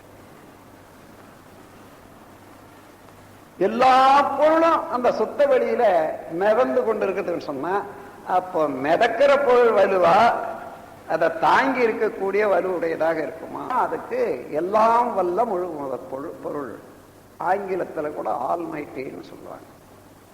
அது கண்ணால பார்க்க முடியாத இருந்தாலும் எங்குமே ஊடுருவி இருப்பதனால ஆல் பெர்வேசிவ், எங்கும் நிறைந்தவன் என்று சொல்றாங்க. அது ஒண்ணும் தவறில்லை. இறைவன் என்பது அந்த சுத்தவெளி என்ற ஒரு உறுதிப்பாட்டுக்கு வந்துருங்க. அதை வச்சுக்கிட்டு பிரபஞ்சத்தை கணிச்சு பாருங்க. இதுவரையில வேதங்கள்ல சொல்லப்பட்டதெல்லாம் கணிச்சு பாருங்க. அந்த வேதங்களை விளக்கியவர்கள், உள்ளுணர்வு பெற்றவர்கள், உண்மையை அறிந்தவர்கள், அதுவானால் அதுவே சொல்லு என்ற முறையில அந்த நிலையிலே இருந்து அதுவாகி விரிந்து அறிந்தவர்கள். ஆனால் அவருக்கு பின்னால வேதத்தை படிக்கிறவங்களெல்லாம் அதை போல அறிந்தவர்கள் சொல்ல முடியாது. உணர்ந்து கொள்வது அனுபவம். அதுக்கு அதன் பிறகு அதை எழுதி வச்சாங்க, அதை படிக்கிறாங்க, அவங்க புரிஞ்சுக்கிறாங்களே, அது ரியலைசேஷன். தானே உணர்வது, தானே அனுபவமாக அதுவாக. இங்கே ஒருத்தர் எழுதி இன்னொருத்தர் கொஞ்சம் விளங்கி கொள்ளும் போது இது என்லைட்டன்மெண்ட் தான், புரிந்து கொள்வது. அதுல இன்ஃபர்மேஷன், கன்ஃபர்மேஷன், டிரான்ஸ்பார்மேஷன் 3 நிலைகள் உண்டு. அறிவு உயரும் போது இன்னொருத்தர் செய்தியா சொல்றாங்க, அது இன்ஃபர்மேஷன் தான், ஒரு செய்தி தான். அது அதை ஆராய்ந்து அதுதான் சரி, அவங்க சொன்னது சரியாதான் இருக்குது என்றத சிந்தனையில நீங்க ஆராய்ந்து பார்த்து ஒத்துக்கொள்ற போது அது கன்ஃபர்மேஷன், நீங்க உறுதிப்படுத்திக் கொள்றீங்க. ஆனாலும் அதுவாக ஆனால ஒழிய, அதுதான் நீங்கள் என்ற அளவுல வந்தால ஒழிய டிரான்ஸ்பார்மேஷன் வராது. அதனால சித்தாந்தத்தில் உள்ளவர்கள் இந்த கடைசி நிலை வேணும். இறைவனை அறிந்து கொண்டா போதாது, அவன் பெரியவன் பெரியவன் சொல்லிட்டு இருந்தா போறாது, 5 தடவை வணங்கி இருந்தாலும் போறாது, 10 தடவை வணங்கினாலும் போறாது. அந்த இறைவன் தான் அறிவாக இருக்கிறான் எனக்குள்ளாக, அவன் தான் படற்கனைகளில மனமாகவும் இருக்கிறான். இதே போன்று எல்லா உயிர்களையும் அப்படிதான் இருக்கிறான். ஆகவே நாம் பார்க்கும் உயிர் பொருட்கள் எல்லாமே இறைவனிட கோயில்கள். நான் என்ன இன்பமோ துன்பமோ செய்தாலும் ஒருவருக்கு நேரடியாக நான் கடவுளுக்குத்தான் செய்கிறேன் என்ற உணர்வு ஒரு மனிதனுக்கு வர வேணுமானால் இறைவனே அறிவாக இருக்கிறான் என்ற உண்மையை உணர்ந்தாதான் முடியும். அப்பொழுதுதான் மனிதனுக்கு கருணையும் அன்பும் பிறக்கும் என்பதை கண்டுபிடிச்சாங்க. அன்பு என்பது ஒற்றுமை, நட்பு, இணைத்துக் கொள்ளுதல், வேறுபடாது பார்க்கக்கூடியது. கருணை என்பது அப்படி வேறுபடாது ஒன்றிணைத்துக் கொண்ட நிலையில ஒருவருக்கொருவர் உதவியும் ஊட்டியும் வளரச் செய்வது, வாழச் செய்வது, அதான் கருணை. அன்பு இல்ல போனா கருணை வராது. அன்பு எப்படி வரும்? உண்மை உணரவில்லை. ஆனால் அங்கே அறிவாக இருக்கிறவன் இறைவன் தான், அவன் தான் இங்கே அறிவாக இருக்கிறான். ஆக 2 இடத்துல இருக்கிறவன் ஒருவன் தான் என்பதை உணர்ந்தால்தான் அங்கே இன்பமோ துன்பமோ அவன் அனுபவிக்கிறதை இவன் அனுபவிக்கிற மாதிரியாகவே எடுத்துக்கொண்டு அந்த இன்பத்தை வளர்க்கவும் துன்பத்தை போக்கவும் வேண்டிய செயலை இவனுடைய செயலாக கொள்வான். அதற்காக வேண்டி அவர்கள் அறிவை அறிய வேண்டும். இறைவனை அறிந்து கொண்டா மாத்திரம் போதாது, அந்த இறைவனே எப்படி அறிவாக இருக்கிறான் என்பதையும் மக்கள் உணர்ந்தால்தான் அன்பு பிறக்கும், கருணை பிறக்கும். அப்படி பிறக்காதனால பெரிய மகான்கள் எல்லாம் இதுவரையில எத்தனையோ பேர் இறைவனை கண்டுபிடிச்சாங்க. அந்தந்த காலத்துக்கு இடத்துக்கும் அந்தந்த வார்த்தையினால சொல்ற போது மற்றவர்களுக்கு அது வியப்பாகவும் உயர்வாக இருந்ததுனால இதை எடுத்துக்கொண்டு அவள் சொல்படி நடக்க ஆரம்பிச்சாங்க. அப்ப அந்த சொற்கள் எல்லாம் தொகுத்து வைத்துக்கொண்டு அதை அந்த பண்பாடாக வந்த போது அதுதான் மதம் என்று பிற்காலத்துல போற்றப்படுகிறது. அப்ப எல்லா மதங்களுமே இறைவனை வழிபடணும் ஒண்ணு, மக்களோடு ஒற்றுமையாக இருந்து கருணையோடு இருக்கணும், ஒத்தும் உதவியும் வாழணும் என்பது 2 தான். எல்லா மதத்தினுடைய அடிப்படையும் எடுத்து பார்த்தா இறை வழிபாடு 1, அறநெறி 2, இதுதான் இருக்கு. சரியா கவனிச்சு பாருங்க. நீங்க வேற இதுக்கு மேல அறநெறின்னா என்ன? ஒழுக்கம், கடமை, ஈகை, இந்த 3 ஒன்றிணைத்து பார்த்தீங்கன்னா அதுதான் அறம். அப்போ ஒழுக்கம் என்பதுக்கு எத்தனையோ வியாக்கியானம் கொடுக்க முடியும் மனிதனால. ஏன்னா மனம் அலைந்து கொண்டே இருக்குது பாருங்க. எந்த இடத்துலையும் நிலையாத வரையில தெளிவாகவும் உறுதியாகவும் எதையுமே எடுத்துக்கொள்ள முடியாது. அதனால அப்படி தெளிவாகவும் முடிவாக கண்ட ஒழுக்கத்துக்கு சாமியம் என்ன என்று பார்க்கிற போது, எந்த செயல் செய்தாலும் அந்த செயல்ல ஒரு விளைவு உண்டு, அவனுடைய நோக்கம் திறமைக்கு தகுந்தவாறு. அந்த விளைவு இடம் காலம் தொடர்பு கொள்ளும் பொருளுக்கு ஏற்ப இன்பம் துன்பம் அமைதி பேரின்மை என்ற 4 உணர்வுகளை ஒன்றை தரும். எந்த செயல் செய்தாலும் ஒரு விளைவு உண்டு, அந்த விளைவு இன்ப துன்பம் அமைதி பேரின்பத்தை தரும். ஆகவே மனிதன் வாழ்க்கைக்கு என்ன வேணும்? துன்பம் கூடாது. துன்பம் இருந்தா அதிலேயே பிறவியினுடைய பயனை போயிடும், சிந்தனையே உயராது. இன்பம் இருக்கலாம், ஆனா அந்த இன்பமாகவே இருந்தாதானே இன்பத்தின் அளவு முறை மீறும் போது துன்பமாக மாறி போகுது. ஆகையினால இன்பத்தை அனுபவிக்கிறதுக்கு கூட அளவு வேண்டும், முறை வேண்டும். இல்லைன்னா இன்பமே இன்பமாக இருக்க முடியாது. ஆகவே இன்பமோ துன்பமோ இல்லைன்னா அந்த இடத்துல என்ன? அமைதியான நிலைக்கு அறிவு வருது. அங்கதான் அறிவு தன்னை பற்றி தெரிந்து கொள்றதுக்கும் தன்னை பற்றி சிந்திப்பதற்கும் அந்த தான் என்பது எது என்று தேடிப்போய் அந்த மூலத்திலேயே முடிவுமாக உள்ள பரம்பொருளை தெரிந்து கொள்ளும் போது பிரபஞ்சமாக இருக்கக்கூடியது அவரே தான் என்று உணர்ந்து ஒவ்வொரு பொருளையும் எவ்வாறு பஞ்ச தன்மாத்திரைகளாக இருக்கிறதையும் கண்டுபிடிச்சாங்க, உயிர்கள்ல மனமாக இருக்கிறதையும் கண்டுபிடிச்சாங்க. ஆகவே எல்லாம் அப்படி பார்த்த மகான்கள் சித்தாந்தத்திலேயாகட்டும் வேதாந்தத்தையாகட்டும் இறைவனை கண்ட பெரியார்கள் கண்ட காட்சி என்ன என்றால், இந்த பேரியக்க மண்டலமே இறைவனுடைய திருவுருவமாக கண்டார்கள். அந்த காட்சியிலிருந்து ஒன்று கூட நீக்கல. அதுல முன்ன வந்தவர்கள் ஒன்றுதான் எல்லாமாக மலர்ந்தது என்று சொன்னாங்க.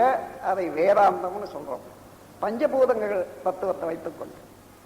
பின்னால வந்தவர்கள் அது பதி பசு பாசம், இருப்பு இயக்கம் உணர்வுகள் என்று 3 கண்டுபிடிச்சு, இது தனித்தனியா இல்ல, ஆதியில எல்லாமே இருந்தது, தனித்தனியா இருந்ததுதான் அது, பின்னால ஒண்ணுல இருந்து ஒண்ணு வரல என்றதாக நமது ஆராய்ச்சி இல்லாத அறிவோட பேசுறவங்க அப்படி அதுக்கு ஓமை கொடுத்தாங்களே தவிர, ஒன்றிலே இருந்து ஒன்றுதான் வந்தது என்ற போது அது அத்வைதம், தத்துவமசி. எது எடுத்தாலும் அது நீயாக இருக்கிறாய்.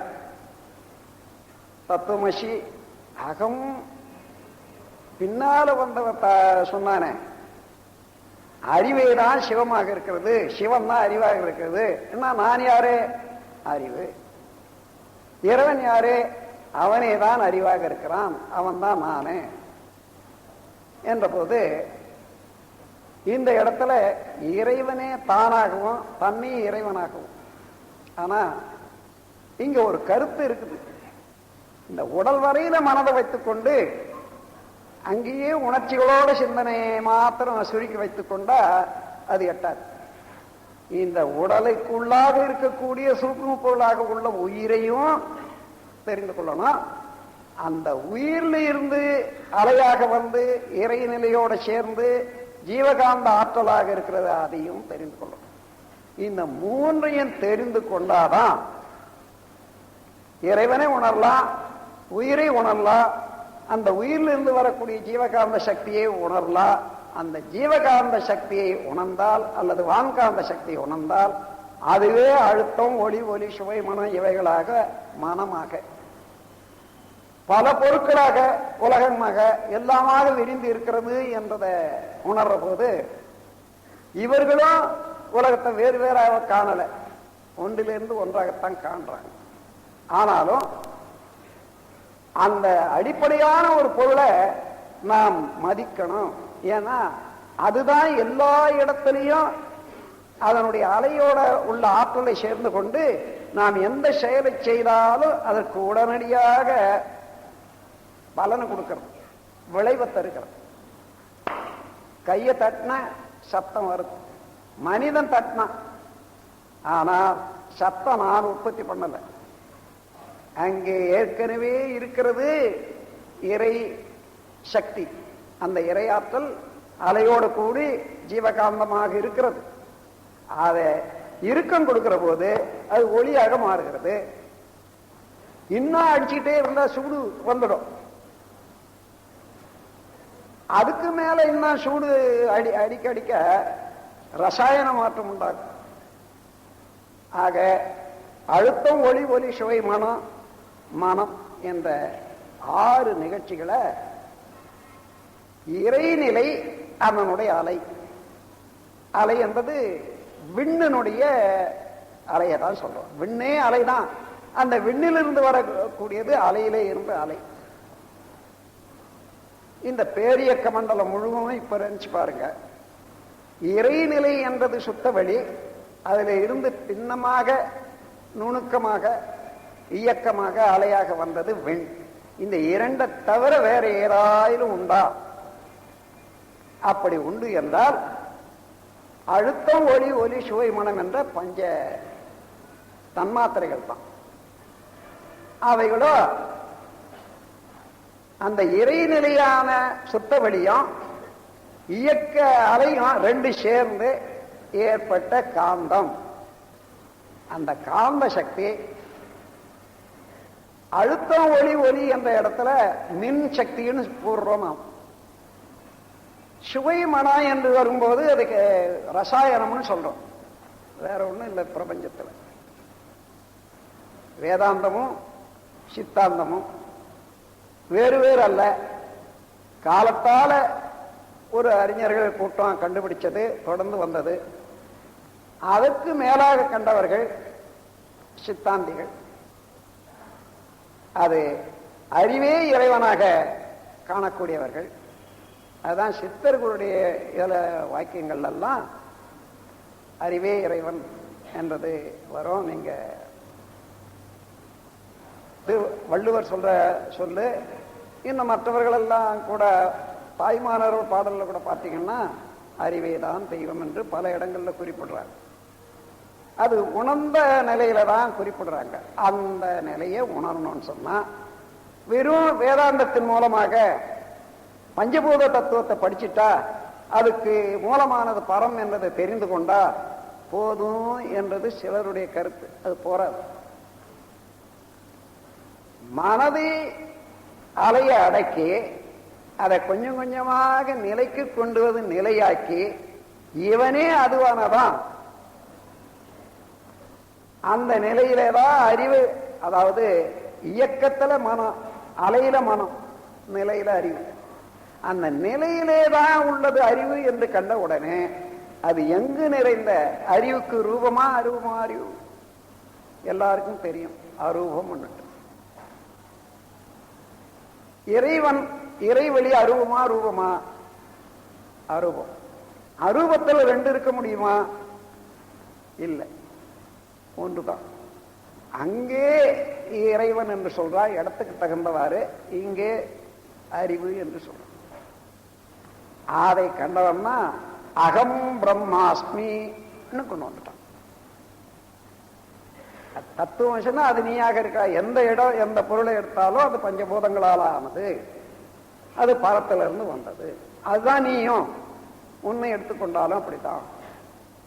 ஆகவே 4 வேதங்களாக வந்தாலும் சரி, ஆராய்ச்சியாளர்கள் சொல்லிய கருத்தானாலும் சரி, பிரபஞ்சம் விரிந்திருக்கிறது. அது ஆதியில எல்லாம் வல்ல முழுமுதற் பொருளாக ஒன்றாகி இருந்தது. அதை யாருன்னா பார்த்தாங்களா? பார்க்க முடியுமா?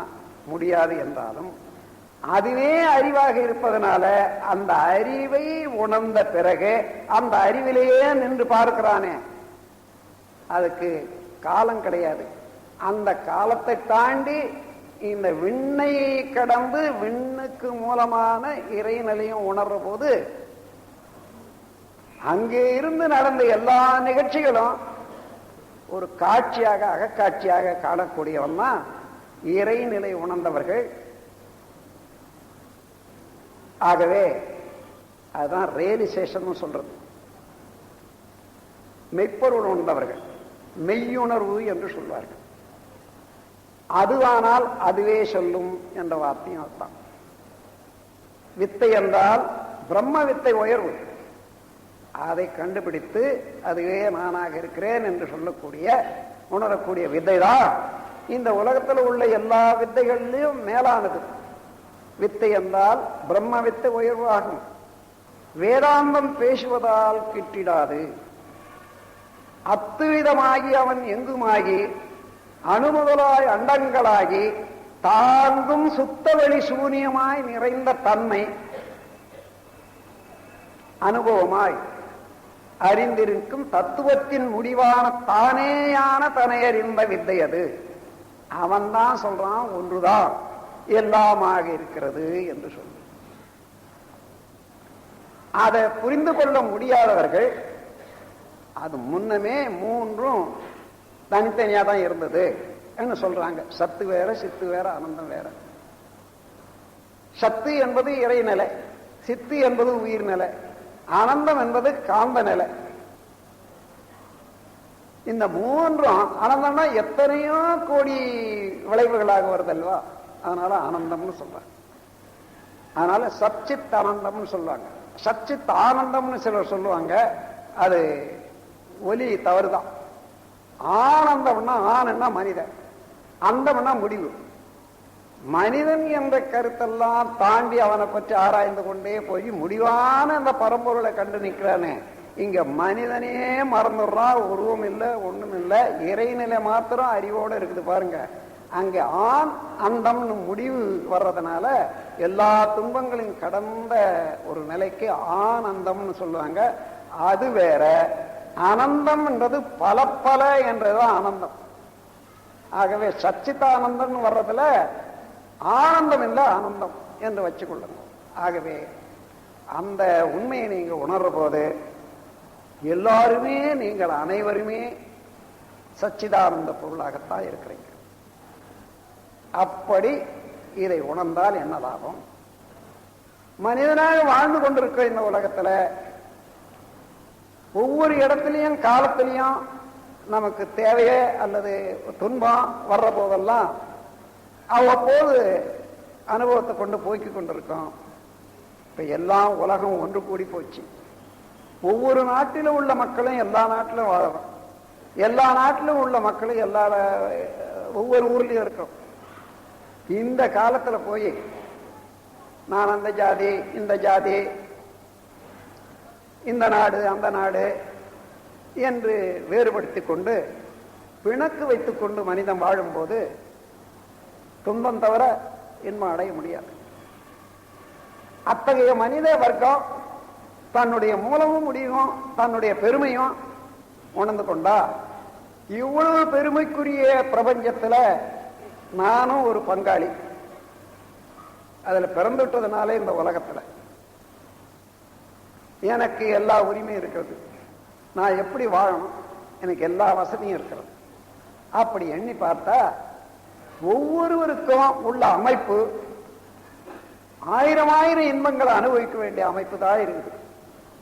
அதை முரணாக நாம் கெடுத்துக் கொள்றோம். இப்போ அது தெரியாதனால ஒருவருக்கு ஒருவர் தீங்கு செய்துதான் மனிதன் வாழ வேணுமா? ஏன் மனிதன் அந்த மாதிரி தீங்கு செய்யறான்னு கணிச்சு பாருங்க. அந்த ஆராய்ச்சியில் ஏற்பட்ட விளைவு பரிணாம தத்துவத்தை கண்டுபிடிச்ச ஒரு மகான், ஒரு விஞ்ஞானி, எல்லாமே ஒவ்வொரு பொருள்ல இருந்து தான் விரிந்து மனிதன் வந்தான். விலங்கினத்துல தான் மனிதன் வந்தான். டார்வின். அது இந்த காலம் விஞ்ஞானத்துல வளர்ந்தது. அதை அடியோட எடுத்து பார்த்து உணர்ந்து கொண்டோமானா அப்போ மறுப்பு தோணும். இந்த மறுப்பு வராது இருக்கிறதுக்கு வரும் என்று தெரிந்துதான் அந்த முன்னோர்கள் அந்த காலத்துல நமக்கு ஒரு சைக்கிணையாக பரிணாமத்தை கொடுத்தாங்க. தசாவதாரன்ற ஒரு சின்ன ஒரு கருத்தை வச்சிருக்காங்க. தசாவதாரன்றது என்ன? இறைவன் முதல்ல அணுவானா, அணுக்கள் இணைந்து காற்றானா, காற்று சுழண்டு கொண்டே இருக்குது. ஏன்னா ஒவ்வொரு அணுவும் சுழண்டு கொண்டு இருப்பதனால காற்று சுழல் நெபுலா. அது மையத்தில் அந்த காற்று, ரெண்டு காற்று சேர்ந்து நீராச்சு. அந்த நீர்லேருந்து நிலமும் ஆச்சு. சுழல சுழல சுழல மத்திய பாகம் அதிகமாக அழுத்தம் ஏற்பட்டு பூமியாகி வெளியே வருது. அப்படி வந்த இதுல உலகம் முழுவதும் தண்ணி தான். அதுல கொஞ்சம் கொஞ்சம் இடத்துல கெட்டியான இடம் மாத்திரம் மண்ணா இருக்குது. இந்த பஞ்சபூதங்கள் ஒன்று சேர்ந்து கோர்வாகி அணுகடுக்கு ஏற்பட்ட போது உயிர்கள், அதாவது தாவரங்கள் உற்பத்தி ஆச்சு. அதன் பிறகு உயிர்கள் உற்பத்தி ஆச்சு. என்ன உயிர் இந்த தண்ணியில வாழ முடியும்? முதல்ல தண்ணி தானே இருந்தது. இப்போ 28 பாகம் சர்ஃபேஸ்ல பூமியும் 72 பாகம் தண்ணியும்ன்றத கணக்கெடுத்திருக்காங்க. இதுக்கு முன்னே இன்னும் எப்படி இருக்கா? இன்னும் குறைவாதான் இருக்கும். அப்ப தண்ணீர்லயே வாழக்கூடிய ஜீவன் எது என்று யோசனை பண்ணி பார்த்தாங்க. மீன் தான். அப்போ இறைவன் மச்சாவதாரம் எடுத்தான். அடுத்தது என்ன? தண்ணிக்கும் மண்ணுக்கும் சேர்ந்து வாழக்கூடிய அளவுக்கு என்ன ஜீவன்? இதெல்லாம் ஒரு அறிவுக்கு, ஒரு தொடருக்கு கொடுத்தாங்களே தவிர நீங்க அப்படியே எடுத்துக்க கூடாது. அப்போ ஆமைதான் தண்ணீர்லையும் வாழும், மண்ணிலையும் வாழும். ஆகவே மச்ச கூர்ம அவதாரம் இறைவன் எடுத்தது கூர்ம அவதாரம். அதன் பிறகு ஒரு பொருள் இல்லாத எந்த ஜீவன் இந்த புல்லு பூண்டுகளிலேயே தோன்றி கிழங்க சாப்பிட்டு வாழ முடியும்னு பார்த்தாங்க. பன்றியை தவிர வேற எந்த ஜீவனும் முடியாது. ஆக அதை வைத்துக்கொண்டு மச்ச கூர்மம் வராக அவதாரம் 3ஆக ஆக்கினாங்க. அதன் பிறகு மனிதனுக்கும் இந்த விலங்கினத்துக்கு இத்தனை இருக்க, அத்தனை விலங்கினத்துக்கு எப்படி ஒற்றுமை வருது, எதுல இருந்து மனிதன் வந்திருப்பான்றது பாக்குறாங்க. எந்த ஜீவனுடைய ஒற்றுமையும் வரல அவங்களுக்கு. சிம்மத்தினுடைய முகம்தான் மனிதனை போல தாடி மீசையோட வரக்கூடியதை பார்த்தான். அது என்ன வச்சாங்க? சிம்மம் தான் மனிதனுக்கும் இவ்விலங்கினத்துக்கும் மத்தியில் உள்ளது என்று நரசிம்மம். நரமாக வந்தவன் சிம்மமாகவும் இருக்கான். அப்படி உருவ பரிணாமத்துல மச்ச கூர்மம் வராக நரசிம்மம்னுட்டு ஆக்கிட்டாங்க. அதன் பிறகு மனிதனாக வந்த போது மிருகத்துக்கும் மனிதனுக்கு என்ன வித்தியாசம்? வாயும் மனமும், பேச்சும் இருக்குது, சிந்தனைக்கு உரிய மனமும் இருக்குது. வாயும் மனமும் சேர்ந்தா வாமனம்.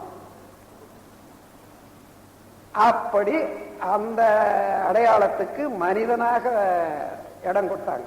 அதன் பிறகு கல்ச்சுரல் எவல்யூஷன் எடுத்தாங்க, பண்பாட்டினுடைய உயர்வு.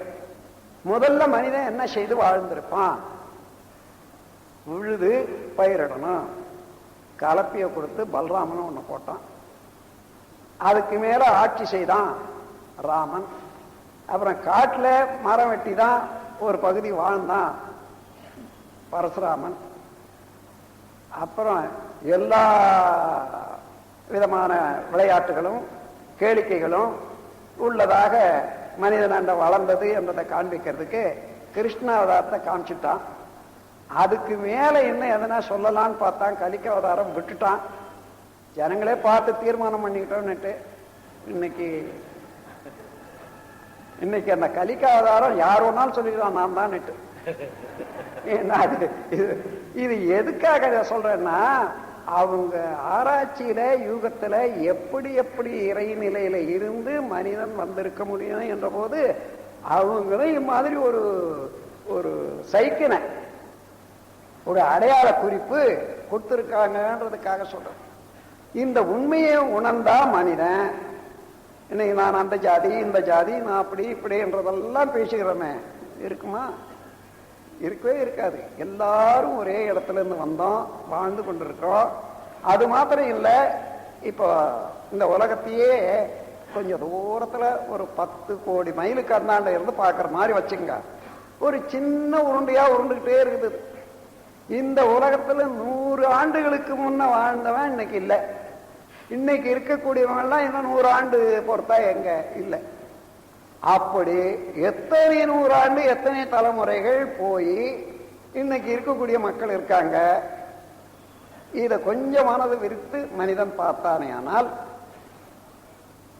ஒவ்வொரு மனிதனும் பிறக்கிறான், வாழறான், முடிகிறான்.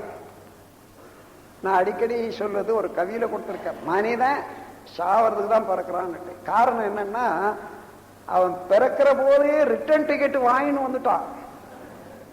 அது தெரியல, அது எழுதியிருக்கிறது ஜீவகாந்த சக்தியில எழுதியிருக்குது, அது அந்த கோட்ல இருக்குது, கண்டுபிடிக்க முடியல. அதனால நான் எவ்வளோ காலம் இருக்க போறேன்னு நினைக்கிறேன். அப்படி பார்த்தோம்னா கொண்டு வந்ததும் இல்லை, கொண்டு போக போறதும் இல்லை. சரி, இன்னைக்கு எனக்கு 10 கோடி ரூபாய் இருக்குதுன்னு வச்சுங்க பேங்க்ல அல்லது கையில, என்ன பண்ண போற? என்னுடைய குடல் ஜீரண அளவுக்கு மேல சாப்பிட முடியுமா? சாப்பிட்டா அஜீரணம் பேரும். அதே போல இந்த உலகம் என்ற மண்ணை நின்ற கால அளவு 9 inches to 9 inches படுத்தா, அதாவது 1 அடியில இருந்து 6 அடின்னு வச்சுக்கோங்களேன், இவ்வளவுதான் படுத்தாலும். இதற்கு மேல எந்த மனிதனாயிலும் பூமியை உபயோகிக்க முடியுமா? சரி, இவ்வளோ வச்சு இருந்தா மிச்சம் நிறைய இருக்குது. டிக்கெட்டு திரும்பி வாடான்னு சொல்றோம், போற போது என்ன பண்றோம்? என்ன ஆச்சு இந்த பணம்? இவ்வளோ வச்சுட்டு இருக்குமே. அப்போ கொண்டு வந்ததும் இல்லை, கொண்டு போறதும் இல்லை. இருக்கிற போது எல்லாமே அளவு கட்டியாச்சு. இந்த உலகத்துல இன்பம் துன்பம் அமைதி பேரின்மை என்ற உணர்ச்சிகளோட வாழக்கூடிய மனிதன் இயற்கை வளத்தை வாழும் வளமாக மாற்றி செம்மையாக வாழும் வாழலாம், பிறவையும் வாழ வைக்கலாம் என்ற ஒரு ஆற்றல் பெற்ற மனிதன் எப்படி வாழ வேணும் என்று சிந்தனை செய்தா, எந்த அளவுல உள்ள சிந்தனையாளர்களுக்கு எப்படி வாழணும்ன்ற தெரியும். ஒருவருக்கு ஒரு உதவியும் துன்பப்படுத்தாத வாழணும், இது போதும். அப்படியானா ஏன் துன்பம் செய்யறான்ற ஒரு கேள்வி இன்னைக்கு அறிஞர்கள் இடத்துல இருக்குது. அந்த கணக்கு பார்க்கறதுக்காக தான் உங்களை கூட்டும் போறேன் நான் அந்த ஆடிட் ஆபீஸுக்கு. இப்போ நாம எங்கிருந்து வந்தா அம்மா அப்பா, அவங்க எங்கிருந்து வந்தாங்க அவங்க அம்மா பெற்றார், இப்படியே கருவழியே பார்க்கிறோம். முதல் மனிதனோ அல்லது ஒரு பெண்ணோ தோன்றி இருப்பாங்களே, அங்க போய் பார்க்கிறோம், அவங்க தான் இந்த உலக சமுதாயத்துக்கே ஒரே ஒரு தந்தையோ தாயோ. சரி, அவங்க எங்க இருந்து எப்படி வந்தாங்கன்னு பார்த்தா, வித்தில்லாத உருவம் இல்லை, 2 விலங்கினங்கள் சேர்ந்துதான் ஒரு உருவம் வந்திருக்க முடியும் மனிதனாக. விலங்கினத்தினுடைய வித்தின் தொடராதான் மனிதன் வந்திருக்கிறான் என்றதை தெரிந்து கொண்டா, தசாவதாரத்தின் மூலமாகவும் சரி, இந்த விஞ்ஞானத்தின் மூலமாகவும் சரி தெரிந்து கொண்டா, அப்போ விலங்கினத்துல 2 அறிவுல இருந்து 5 அறிவு வரையில உள்ள அதனுடைய வாழ்க்கை நிலை என்னன்னு பாருங்க. அந்த வாழ்க்கை நிலை என்ன? ஒண்ணு பிடிச்சு சாப்பிட்றது. பசு, மற்ற யானை, முயல் முதலியது தவிர மற்ற எல்லாமே ஒன்று சாப்பிட்டு அவ்வளவுதான் ஆனந்தமா இருக்கிறோம். பிள்ளை போறது, சாகுது, இப்படியே இருக்கிறதுல எந்த செயல் செய்தாலும் எந்த எண்ணம் உண்டானாலும் அதுக்கு உள்ள ஜீவகாந்த சக்தியில பதிவு ஏற்பட்டுடும். அந்த பதிவு தொடர்ந்து அந்த வித்தின் மூலமாக தொடர்ந்து அதே பதிவே மறுபடியும் பிரதிபலிக்கும். அது ஒவ்வொரு மரத்துல வித்து எடுத்து அந்த வித்தை போட்டு பாருங்க, அந்த தாய் மரத்தினுடைய அவ்வளவு பேட்டர்ன், பிரிசிஷன், ரெகுலாரிட்டி 3 வரும். அதே போல வர்றதான் மனிதனும். அப்படி வந்தானா, அப்போ மனிதனான பிறகு கூட விலங்கினத்தை போலேயே வாழ்ந்த காலம் எவ்வளோ உண்டு. அதன் பிறகு கல்லை உபயோகிக்க கத்துக்கினா, நெருப்பு வந்தது, லோகங்கள் வந்தது, மின்சாரம் வந்தது. அந்த மின்சாரத்தினுடைய எலக்ட்ரானிக் உறுப்புகள் எல்லாம் வந்தாச்சு. கடைசியாக எல்லாவற்றிலும் மேலாக கம்ப்யூட்டர் வந்திருக்குது. அந்த இடத்துல நாம் இருக்கோம். அந்த கம்ப்யூட்டரை ஒத்து பார்த்தாலே கூட எப்படி அது பிரிண்ட் ஆகுது, எப்படி சேர்த்து வைக்குது, எப்படி வெளியிடுது, என்றதையும் நம்ம எப்படி 3 வயதுல இருந்து இன்று வரையில நினைச்சதெல்லாம் சேர்த்து வச்சிருது எப்படி பிரதிபலிக்குதுன்றது சரியா தெரியும். இது நேச்சுரல் கம்ப்யூட்டர் இறைவனாலே ஏற்பட்டது. அது நாம செய்த கம்ப்யூட்டர் நம்ம ஃபீட் பண்ணத்தான் அது வரைக்கும் தான் வரும். ஆகவே அந்த முறையில ஒரு மனிதன் இந்த உண்மையை உள்ளது உணர்ந்தானே ஆனால் நல்லதுதானே செய்வான்.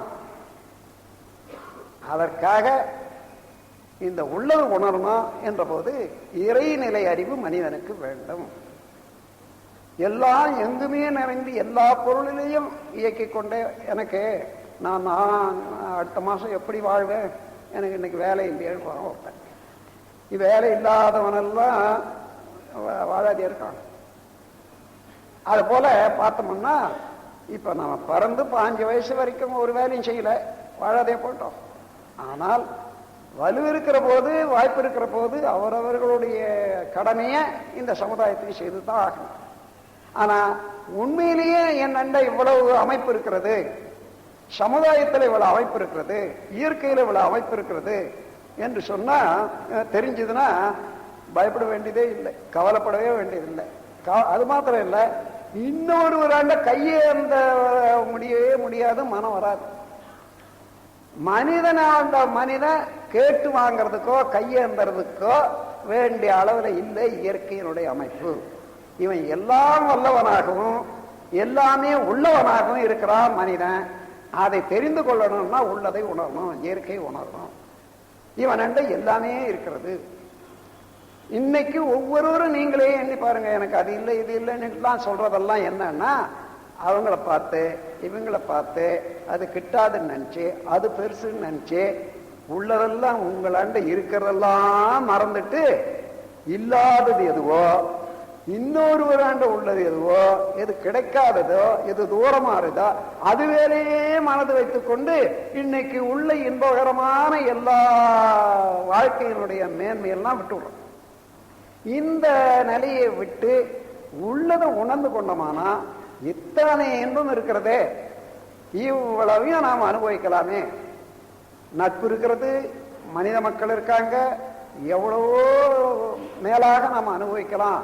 நமக்கு வேண்டியதெல்லாம் அன்பு தான் வேணும், கருணை தான் வேண்டும், ஒத்து உதவி வாழ வேண்டும், பிறருக்கு தீங்கு செய்யாத வாழணும், துன்பப்படுபவர்களுக்கு உதவி செய்யணும். இது போதும். இது இல்லாத மனிதன் இன்னைக்கு பல குற்றங்கள் செய்யறான்னு சொல்றோமே, அத்தனை குற்றங்கள் இல்லை. அது தெரியாதவன் தான் எழுதுனா இன்னைக்கு குற்ற விளக்க சட்டம்னுட்டு கிரிமினல் கோடு இந்த பெருசு இருக்கு. அது நாளுக்கு நாள் வளர்ந்துகிட்டே போகுது, அது ஒரு கிரைம். ஆனா குற்றம் குறைஞ்சுதான்னா இல்லை. ஏன் எத்தனை குற்றம் இருக்குது? ஒரே ஒரு குற்றம் தான் உலகத்தில் இருக்குது. நீங்க எல்லா அறிவாளிகள் சிந்தனையாளர்கள் நான் சொல்றேன், பழித்துண்ணும் செயல். பிறர் வளம் பறித்துண்ணும் ஒரே ஒரு குற்றம் தான். பொருள் புகழ் அதிகாரம் புலனின்மை 4 மேல ஆசையாகி ஒருவருக்கு ஒரு உள்ளதை பறித்து சாப்பிடணும் என்ற போது போராட்டம், பிணக்கு, சண்டை எல்லாமே இருக்கு. எல்லா குற்றமும் அதுதான் வருது, கொலை களவு எல்லாமே. இப்ப அது ஒரு கற்பனையாக வச்சுக்கொள்ளுவோம். இங்க நாம எல்லாரும் சேர்ந்து இந்த உலகம் எல்லாம் சேர்ந்து ஒரே ஒரு சட்டத்தை ஏற்படுத்திக் கொள்றோம். யாரும் ஒருவருக்கு ஒருவர் பிறர் வளத்தை நாம பறிக்க கூடாது, நான் பிறர் வளம் பறித்து வாழ மாட்டேன் என்று முடிவு செய்துக்கிறோம்னு வச்சுங்க. நாளையிலிருந்து உலகம் எப்படி இருக்கும்னா சொர்க்கமயம் தான். ஏன்? அவங்கவுங்க கையில் இருக்கிறதெல்லாம் பிறருக்கு உதவி வாழணுன்றதாக வந்துடும். பிறர் வளம் பறிக்கணும் என்று இருக்கிற போதுதான் எல்லாம். நீங்க பாத்தீங்கன்னா வியாபாரத்துல அல்லது வைத்தியத்துல இன்னும் மற்ற எந்த இடத்துல பார்த்தாலும் அவன் பாக்கெட்ல இருக்கிற பணம் என்கிட்ட வந்து சேரதுக்கு என்னென்ன வேணும். இதான் அந்த மிருகங்களாக விலங்கினமாக இருந்தது. அந்த உடல் எனக்கு உணவாக ஆகும், அதை அடிச்ச போதும்னுட்டு சாப்பிட்டுது. இங்கே அவங்கிட்ட இருக்கக்கூடிய பொருள் எனக்கு உதவுன்றது சரி. இதுதான் அந்த பொருள்ல இருந்து வந்து புலனின்பத்துக்கு போய் அதிகாரமும் புகழும் தேடி பொருள் புகழ் அதிகாரம் புலன் என்பது நான்கு சிக்கி தவித்துக் கொண்டிருக்கிறோம். இது உண்மையிலேயே தேவைதானான்னு பார்த்தா பொருள் எவ்வளவு வேணும்? சரி, ஒரு 1000 பேர் கணக்கு போடுங்க, 1 கோடி ரூபாய் இருந்தா போதும். அது கூட தேவையே இல்லை. ஏன்னா இன்னைக்கு எந்த பேங்க்ல கொடுத்தாலும் 1 கோடி ரூபாய்க்கு 1 லட்சம் ரூபாய் கொடுக்க போறோம் வட்டி.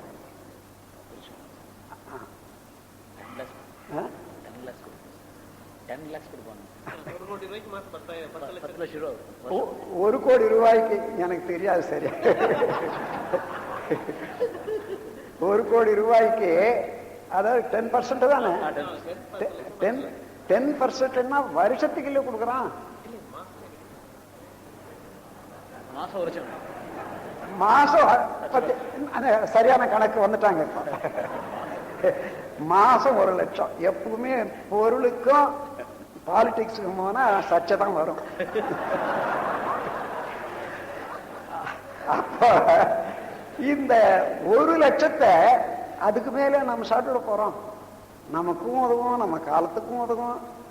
அவ்வளவும் அதுக்கு மேல வருமானத்தை விடக்கூடாது.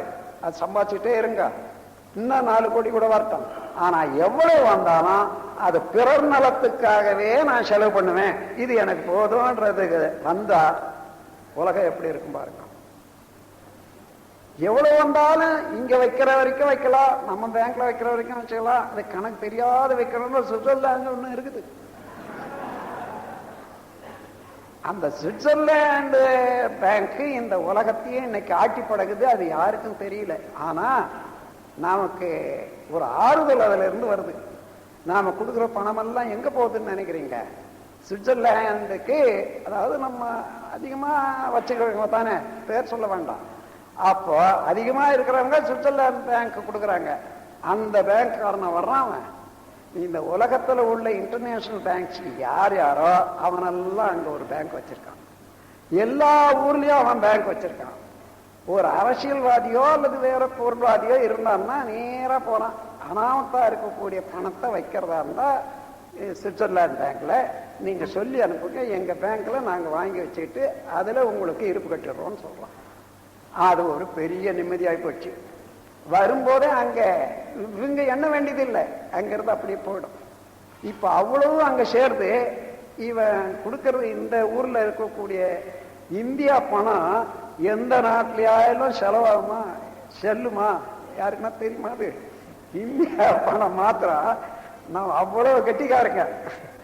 நாம் அடிக்கிற நோட்டு இந்த உலகத்துல எந்த இடத்துல போனாலும் செல்ல. அதுக்கு வேற இன்னொரு சட்டம், 140 ரூபாய்க்கு மேல நீ எட்டும் போகாதுன்றாங்க. அதுவும் தேவையே இல்லை. அங்க எடுத்து போய் தான் என்ன பண்றது? அதாவது ஏரோப்ளான்லயே காபி வாங்க முடியாது, அல்லது வேற எதுவும் வாங்க முடியாது. போய் இறங்குற ஊர்ல எந்த ஊரா இருந்தாலும் இந்த பணம் செல்லாது. ஆகவே அந்த அந்த மாதிரியில நாம் ஒரு திட்டம் இது போதும் என்ற அளவுக்கு வருமா? ஏன் வராதுன்னு கேட்டா, இறைநிலை விளக்கம் வராததுனால, விரிந்த மனம் வராதனால, பிறர் ஒவ்வொருவர் உள்ளத்திலும் இறைவனே தான் அறிவாக இயங்கிக் கொண்டிருக்கிறான் என்பது தெரியாதனால, நம்முடைய வாழ்க்கை நீளம் தெரியாதனால, நம்முடைய தேவை தெரியாதனால ஓடிக்கொண்டே இருக்குது மனம், அலைஞ்சிட்டே இருக்கு. இந்த அலைந்து கொண்டிருக்கக்கூடிய மனம் நிலைக்கு வந்தாதான் அமைதி ஏற்படும். அப்படி வரணும்னா உள்ளது உணரணும். உள்ளது உணர்ந்தால்தான் நல்லது செய்ய முடியும். நல்லது செய்யற போது தானாகவே அல்லவே விலகிவிடும். எனவே இந்த ஒரு பெருநோக்கத்தோடு தான் நமது பெரியவர்கள் எல்லாம் மதத்தை ஏற்படுத்தியிருக்காங்க. அந்த மதத்துல இறை வழிபாடு ஒண்ணு, அறநெறி ஒண்ணு. ஒழுக்கம், கடமை, ஈகை என்றதை அறநெறியாக ஆக்கினாங்க. அது மூலமா தான் சமுதாயம் நல்லபடி வாழும். இறைநிலை விளக்கத்தின் மூலமாக உண்மையை உணரலாம், பிரபஞ்சத்தினுடைய தன்மை உணரலாம், ஒவ்வொரு பொருளுடைய தன்மை உணரலாம், உயிர் உணரலாம், காந்த சக்தியை உணரலாம், இறைவனை உணரலாம். ஆக இந்த 3 மறைபொருட்களையும் உணர்ந்து கொண்டால்தான் மனித அறிவு முழுமை பெறும், அமைதி பெறும், வாழ்க்கை அறவுணர்வோடு நடைபெற முடியும் என்பதற்காக உண்மையை கண்டுபிடித்த மகான்கள் காலத்துக்கு காலம், காலத்தாலும் இடத்தாலும் அவர்கள் சொன்ன சொல்கள், செய்த செயல்கள் அல்லது எழுதிய எழுத்துக்கள் ஒரு ஒரு ஒரு அளவோட அமைந்த போது அது வேதாந்தம் என்றும், பிற்காலத்தில் சித்தாந்தம் என்று இருந்தாலும், வேதாந்தத்தில் சித்தாந்தம் சேர்ந்திருக்கிறதையும் நீங்க பார்க்கலாம், சித்தாந்தத்தில் வேதாந்தம் கலந்திருக்கிறதையும் பார்க்கலாம். அப்ப வேதாந்தம் வேற, சித்தாந்தம் வேற இல்லை என்றது உணர்ந்து கொண்டோமானால் இந்த வேதாந்தத்துக்கு சித்தாந்தத்துக்கோ போட்டியோ பொறாமையோ அல்லது சர்ச்சையோ தேவையே இல்லை. எல்லாம் வல்லவன் இறைவன் ஒருவன் தான். அவனிலே இருந்து அவனாண்ட அடங்கி இருந்தது அறிவு, போர்ஸ், வேகம். அந்த வேகமும் விவேகம்னா அவனுடைய குணம். அதுதான் இந்த பிரபஞ்சம் முழுவதிலும் செயல்பட்டு வருது. அதுல எனக்கும் பங்கு உண்டு. அதனுடைய பகுதி தான் நான், அவனுடைய பகுதி தான் அவர், இவர் இவர் இவர் என்ற ஒருமை நோக்கு உண்டு பண்ணுவதற்காக இந்த உண்மை விளக்கத்தை தந்த பெரியார்கள் காலத்தால சொன்ன ஒவ்வொரு வார்த்தைகளுக்கு அது வேதாந்தமாகவும் அது சித்தாந்தமாகவும் மலர்ந்தன என்று கூறி, நீங்கள் அனைவரும் இதை மேலும் மேலும் ஆராய்ச்சி செய்து இந்த வேதாந்தத்திலேயோ சித்தாந்தத்திலேயோ சிக்கி கொண்டிருக்க வேண்டாம். அதனுடைய உண்மை பொருளை உணர்ந்த அது அறிவாக இருக்கிறது, நான் அவனா தான் இருக்கிறேன் என்ற அளவில் உணர்ந்து கொண்டு ஒவ்வொருவரையும் மதித்து வாழக்கூடிய அளவுக்கு நான் பறித்துண்ண மாட்டேன் என்ற உறுதியை நாம் எடுத்துக்கொண்டோமானா அன்னையிலிருந்து மனிதன் பறித்துண்ணுவேன் என்ற பழக்கம் இருக்கிற வரைக்கும் நம்ம மூதாதையர் வழியே இருக்கிறோன்றது தான் அர்த்தம். விலங்கினத்தின் வாழ்க்கைத்தான். இப்போ எல்லா விலங்கினத்தின் கூடதான் வந்திருக்க மனிதன். நீங்க எப்படி அறியறதுன்னு பாருங்க. ஒவ்வொரு உயிரினத்துடைய குணமும் மனிதனோட அடங்கி இருக்குது. ஆனா வாய்ப்பு இல்லைன்னா செயலாகும். இப்ப நான் போயிட்டே இருக்கேன், யாரோ ஒருத்தர் வந்து என்னை கையை பிடிக்கிறாங்க, துணி எடுக்கிறாங்க, என்னையா இல்லை நீ சும்மா இருன்றான், அப்புறம் கையை பிடிக்கிறான். நான் என்ன பண்றேன், கையில எனக்கு ஒண்ணும் இல்லை.